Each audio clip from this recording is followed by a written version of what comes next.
मेरे प्यारे दर्शकों, इस वीडियो में आपको आश्विन संकष्टी चतुर्थी व्रत कथा, आश्विन मास की संकष्टी चतुर्थी की कथा के महत्व को बताया गया है। कृपया अच्छा लगे तो लाइक, सब्सक्राइब एवं शेयर जरूर करें। हर माह के कृष्ण पक्ष की चतुर्थी को संकष्टी गणेश चतुर्थी व्रत रखा जाता है। आश्विन मास, आश्विन कृष्ण पक्ष की चतुर्थी को रखे जाने वाले व्रत को संकटा चतुर्थी भी कहा जाता है।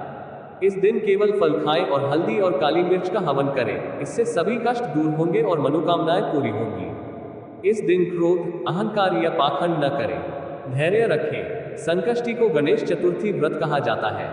भविष्य पुराण में कहा गया है कि जब मन परेशानियों से घिरा हुआ महसूस हो तो गणेश चतुर्थी का व्रत करें। इससे कष्ट दूर होते हैं और धर्म, धन, मोक्ष, विद्या, धन और आरोग्य की प्राप्ति होती है।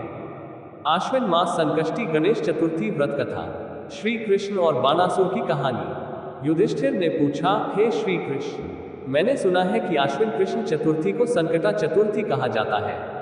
उस दिन भगवान गणेश की पूजा कैसे करनी चाहिए? हे जगदीश्वर, कृपया मुझे विस्तार से बताएं। श्री कृष्ण जी ने उत्तर देते हुए कहा कि प्राचीन काल में पार्वती जी ने गणेश जी से यही प्रश्न पूछा था कि हे भगवान, आश्विन माह में कैसे की जाती है भगवान गणेश की पूजा? ऐसा करने का परिणाम क्या है?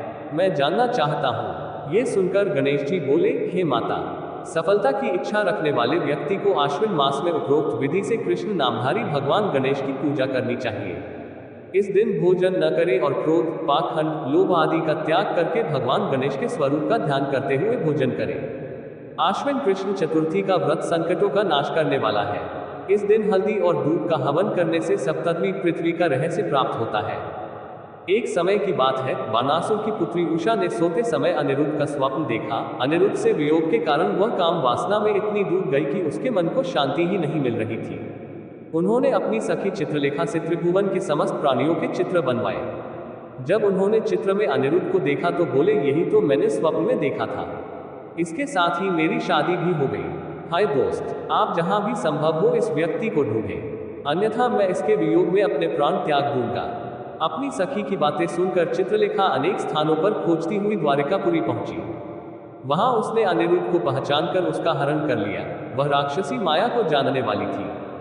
रात्रि के समय उसने अनिरुद्ध को शैया सहित उठाया और गोधूली बेला में बानासुर की नगरी में प्रवेश किया।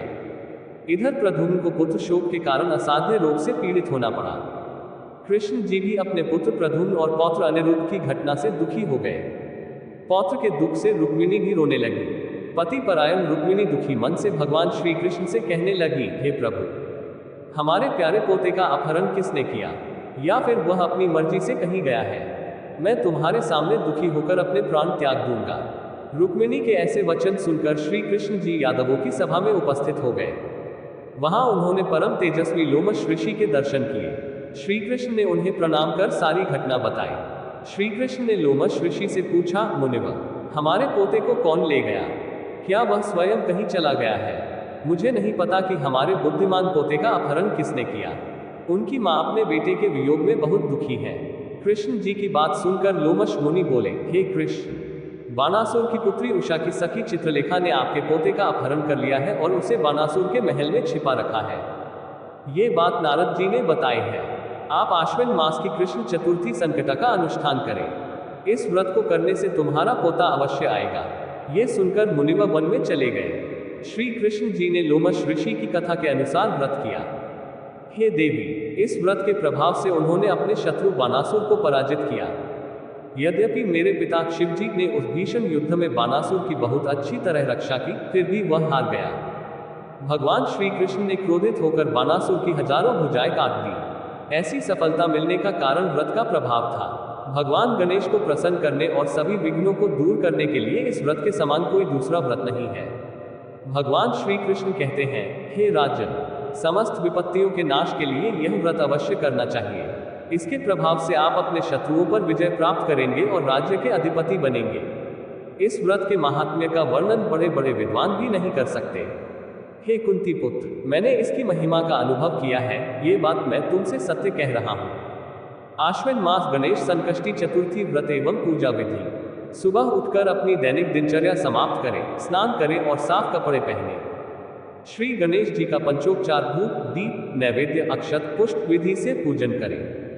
इसके बाद हाथ में जल और दूर्वा लेकर मन में भगवान गणेश का ध्यान करते हुए व्रत का संकल्प करें। शाम के समय दोबारा स्नान करके स्वच्छ हो जाएं। सभी पूजन सामग्री के साथ श्री गणेश जी के सामने बैठे भगवान गणेश की विधि विधान से पूजा करें।